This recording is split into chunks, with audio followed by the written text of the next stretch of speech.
तो हेलो बच्चों, मैं कैलाश गौतम स्वागत करता हूं आपका हमारे यूट्यूब चैनल प्रिपरेशन मंत्रा में। तो लाइन्स एंड एंगल के अब तक की क्लास में हमने जितने थ्योरीज होते हैं, जितने कॉन्सेप्ट्स हैं लाइन्स एंड एंगल के, उन पे डिस्कशन कंप्लीट कर लिया है, राइट। जैसे पैरेलल लाइन्स का जितना कॉन्सेप्ट है, पैरेलल लाइन से जितने एंगल फॉर्म होते हैं, उनके बीच के रिलेशंस और लीनियर पेयर क्या होता है, एडजेसेंट एंगल क्या होता है, ये सारे कॉन्सेप्ट्स का हमने डिस्कशन कर लिया है, राइट। अब लाइन्स एंड एंगल में जो चीज बचा है वो है क्वेश्चन प्रैक्टिस। ओके, थ्योरीज इतने ही थे जितने हमने डिस्कशन कर लिए हैं। अब आते हैं कि उन थ्योरीज का यूज करके हम क्वेश्चन कैसे सॉल्व करते हैं। लाइन्स एंड एंगल में मेन यही है कि कोई भी शेप दिया रहेगा, कोई भी लाइन्स एंड एंगल का एक कॉम्बिनेशन दिया रहेगा, वहां पे कुछ कभी एंगल्स फाइंड करने होंगे, कभी लाइन्स को इक्वल प्रूफ करना होगा, कभी लाइन्स को पैरेलल प्रूफ करना होगा। ओके, तो अब हम वही सीखेंगे कि क्वेश्चन कैसे सॉल्व हम करते हैं लाइन्स एंड एंगल का। जो भी थ्योरीज हमने पढ़ा है, जो भी कॉन्सेप्ट्स हमने पढ़ा है, उनका यूज करके। ओके, तो आज की क्लास में हम उन पे ही डिस्कशन करेंगे। तो अगर आप हमारे चैनल पे न्यू है तो चैनल को सब्सक्राइब करें, वीडियो को लाइक करें और अपने दोस्तों के साथ ज़्यादा से ज़्यादा शेयर करें। और अगर आपको लाइव क्लासेस चाहिए तो कमेंट करें या फिर हमारे स्क्रीन पे जो नंबर आ रहा है उस पे आप कांटेक्ट कर सकते हैं for the live classes. Okay, live classes हम 7, 8, 9, 10 का शुरू करने जा रहे हैं। तो अगर आप इंटरेस्टेड हैं तो ज़रूर कमेंट करें या फिर हमें आप कॉल भी कर सकते हैं। ओके, तो चलिए आज की क्लास शुरू करते हैं। तो आज की क्लास में हम क्वेश्चन डिस्कस करेंगे लाइन्स एंड एंगल पे। ओके, तो देखते हैं हमारा पहला क्वेश्चन आज का क्या है। तो आज का हमारा पहला क्वेश्चन है, if two parallel lines are intersected by a transversal then prove that the bisectors of any pair of alternate interior angles are parallel। दिया क्या हुआ है कि एक ट्रांसवर्सल है जो दो पैरेलल लाइन को इंटरसेक्ट कर रहा है, तो जो उसकी अल्टरनेट इंटीरियर एंगल का पेयर होगा, कोई भी पेयर, जैसे अल्टरनेट इंटीरियर एंगल का दो पेयर हमने देखा था। ओके, दो पेयर बनता है, तो उसमें से किसी भी एक पेयर का, उसमें किसी भी एक पेयर ऑफ एंगल का अगर हम एंगल बाइसेक्टर ड्रॉ करें तो प्रूफ हमें ये करना है कि वो एंगल बाइसेक्टर एक दूसरे के क्या होगा, पैरेलल होगा, राइट। बहुत सिंपल सा चीज है। अभी हम क्वेश्चन बनाएंगे तो आप देखेंगे ऐसे ये दूर से हो सकता है हार्ड लगे, बट जब हम बनाने जाएंगे तो आप देखेंगे कि कितना सिंपल क्वेश्चन है। ओके, तो क्वेश्चन आ गया हमें समझ। अब हम इसका डायग्राम ड्रॉ कर लेते हैं, राइट। तो डायग्राम हम कुछ इस तरीके से ड्रॉ करते हैं। क्या क्या गिवन था हमें क्वेश्चन में, दो पैरेलल लाइन, तो पी क्यू और आर एस को हम पैरेलल लाइन मान लेते हैं, right. P Q R S हमारा पैरेलल लाइन है। तो क्या क्या गिवन है इसे हम साथ में लिखते चलते हैं। ओके, क्या क्या गिवन है हमारे पास, पी क्यू जो है वो पैरेलल गिवन है किसके, आर एस के। पी क्यू और आर एस पैरेलल है, चलो ठीक है। और क्या क्या हमें गिवन है कि AC और DB एंगल बाइसेक्टर है इन दोनों इंटीरियर एंगल का। कौन कौन सा इंटीरियर एंगल, एंगल BAQ और एंगल ABR, ये दोनों अल्टरनेट इंटीरियर एंगल है। तो क्वेश्चन में क्या था, किसी भी एक पेयर का एंगल बाइसेक्टर पैरेलल प्रूफ करना है हमें। ओके, तो हम एक इन दोनों एंगल का पेयर ले लिए, ओके, और इसका एंगल बाइसेक्टर ड्रॉ कर दिए, right.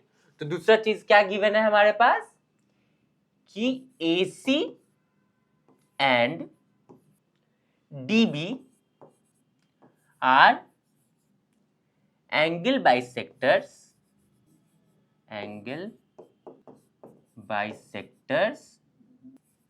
of angle BAQ and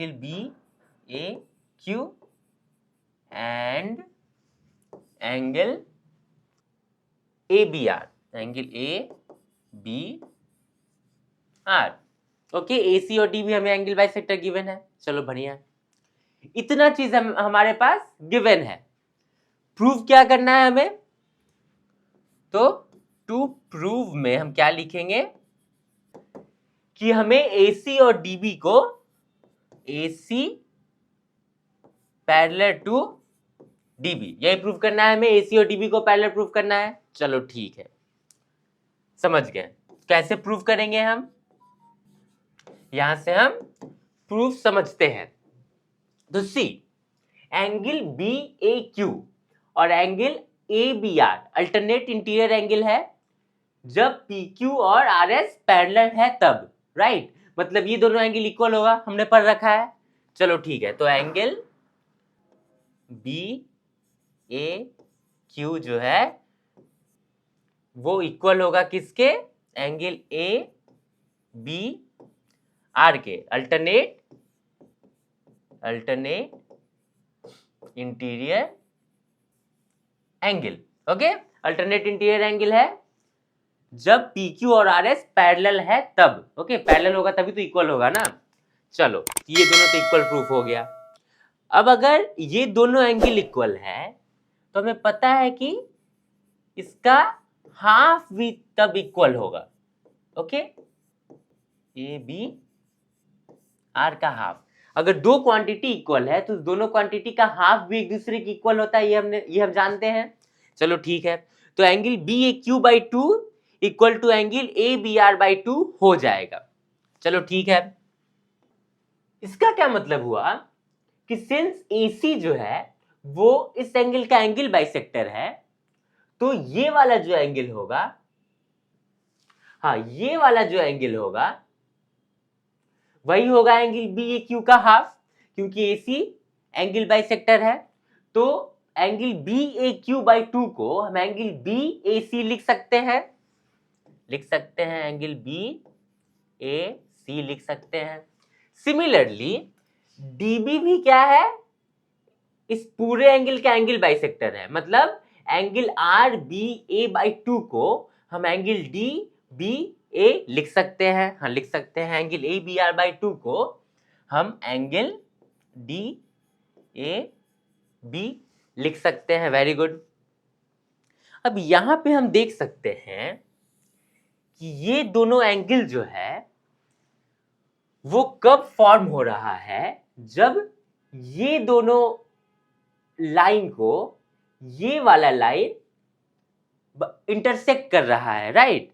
इसे हम दूसरे कलर से देखते हैं, इसे यहां पे हम ये वाला कलर लेते हैं, तो हम देख सकते हैं कि ये वाला एंगल और ये वाला एंगल जो फॉर्म हो रहा है कब हो रहा है, जब इस लाइन को और इस लाइन को ये वाला लाइन इंटरसेक्ट कर रहा है, राइट।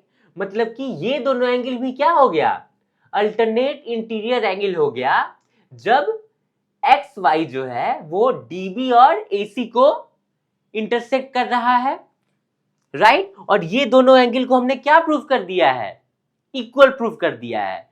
तो हमें पता है कि जब भी अल्टरनेट इंटीरियर एंगल इक्वल होगा तो ट्रांसवर्सल जिस दो लाइन को इंटरसेक्ट कर रहा होगा वो दोनों लाइन पैरेलल होगा। ये हमने पहले पढ़ रखा है।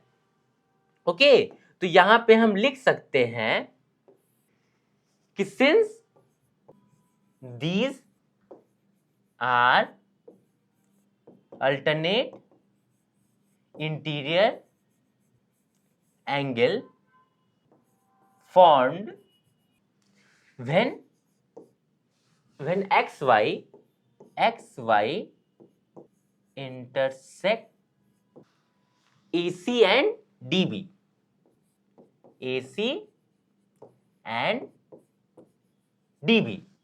therefore AC parallel to DB। Okay, since ये अल्टरनेट इंटीरियर एंगल है, जब XY इंटरसेक्ट कर रहा है किसको, AC और DB को, और ये इक्वल भी है। तो पता चल रहा है कैसे हम अल्टरनेट इंटीरियर एंगल के कॉन्सेप्ट को अप्लाई कर रहे हैं यहां क्वेश्चन सॉल्व करने के लिए।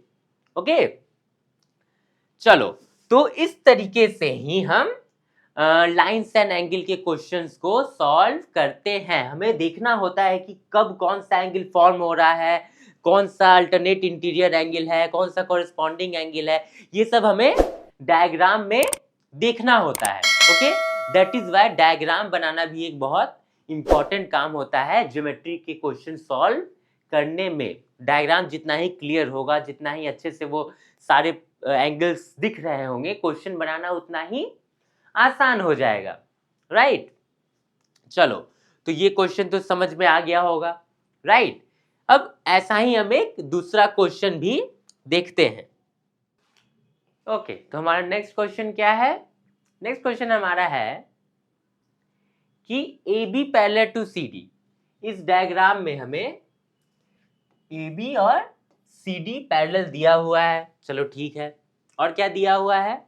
एंगल बी ए ओ, एंगल बी ए ओ जो है 104 दिया हुआ है, 104 डिग्री दिया हुआ है, चलो ठीक है। एंगल ओ सी डी जो है वो 116 दिया हुआ है, ओके। फाइंड क्या करना है? फाइंड करना है हमें ये वाला एंगल, ओके। हमें एक्स का वैल्यू फाइंड आउट करना है, ओके। तो कैसे फाइंड आउट करेंगे? सिंपली पैरेलल लाइन के कुछ एंगल का कॉन्सेप्ट लगाएंगे, ठीक है। बट यहां पे इस क्वेश्चन को सॉल्व करने के लिए हमें एक छोटा सा कंस्ट्रक्शन करना होगा, ओके। हमें एक कंस्ट्रक्शन करना होगा, वो कंस्ट्रक्शन है, पहले हम कंस्ट्रक्शन ड्रॉ कर देते हैं फिर उसे लिखेंगे। तो हमें क्या करना है ना, इस O पॉइंट से AB और CD के एक पैरेलल लाइन ड्रॉ करना है, ओके। इस पॉइंट से हमें एक लाइन ड्रॉ करना है जो कि इन दोनों के पैरेलल हो, ओके। क्या फायदा होगा इस कंस्ट्रक्शन का? तो आगे हम देखते हैं। पहले इस कंस्ट्रक्शन को हम राइट डाउन कर लेते हैं, ओके। फ्रॉम ओ ड्रॉ, इससे हम नाम दे देते हैं OP. Draw OP parallel to AB. अब सिंस ये एबी के पैरेलल होगा तो सीडी के भी पैरेलल हो ही जाएगा, राइट? चलो ठीक है, कंस्ट्रक्शन हो गया। अब क्वेश्चन को हम सॉल्व कैसे करेंगे? तो सी, हमें दिख रहा है कि एंगल पी ओ सी और एंगल ओ सी डी जो है वो क्या है? वो को इंटीरियर एंगल है, ओके। और ओपी जो है वो सीडी के पैरेलल भी है, मतलब ये दोनों एंगल क्या हो जाएगा? सप्लीमेंट्री हो जाएगा, ओके। तो हम लिखेंगे इसको, since OP parallel to CD therefore angle POC, angle POC plus angle OCD is equals to 180। क्यों? क्योंकि ये को इंटीरियर एंगल है, और को इंटीरियर एंगल पैरेलल लाइन के केस में सप्लीमेंट्री होता है। चलो ठीक है, समझ गए।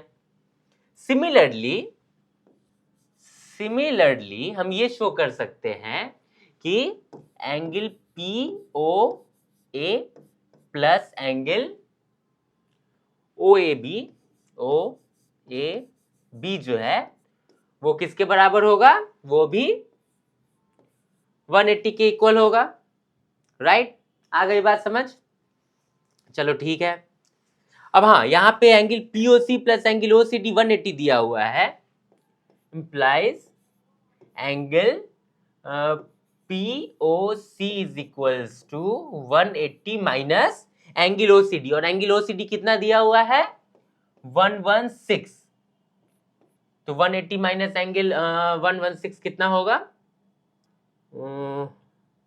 64। ये हो जाएगा 64। तो हमारा एंगल POC कितना निकल गया? 64। ये एंगल निकल गया हमारा 64। चलो बहुत बढ़िया। सिमिलरली यहां से एंगल POA कितना निकल जाएगा? Angle POA is equals to 180 minus 104 which is equals to 76। ये वाला एंगल हमारा कितना निकल गया? 76 निकल गया, ठीक है। अब हम क्या करेंगे? यहाँ तो स्पेस ही खत्म हो गया। तो अब हम क्या करेंगे? यहाँ पे एक स्पेस बनाएंगे और लिखेंगे एंगल एक्स को हम क्या लिख सकते हैं? Angle P O C plus angle P O A, बहुत बढ़िया। एंगल पी ओ सी क्या निकला है हमारा 64 plus 76 which is equals to 670 140। Angle x का वैल्यू कितना निकला हमारा 140। बहुत सिंपल क्वेश्चन था, बट हमें यहाँ ये ख्याल रखना है कि हमें ऐसे क्वेश्चन में कंस्ट्रक्शन करना होता है छोटा सा, तभी ये क्वेश्चन सॉल्व हो पाएगा। ओके, बिना कंस्ट्रक्शन किए ये सॉल्व करना क्या हो जाएगा, बहुत मुश्किल हो जाएगा। और तो ऐसा नहीं है कि बिना कंस्ट्रक्शन के हम कर नहीं सकते हैं, बट हमें कुछ ना कुछ कंस्ट्रक्शन करना होगा। अगर हम पैरेलल लाइन ड्रॉ नहीं करते हैं तो हमें कुछ दूसरा कंस्ट्रक्शन करना पड़ेगा, बट बिना कंस्ट्रक्शन की ये क्वेश्चन मुझे नहीं दिख रहा है कि सॉल्व होगा। ओके, चलो ठीक है, आ गई बात समझ। ऐसा एक और क्वेश्चन देखते हैं हम।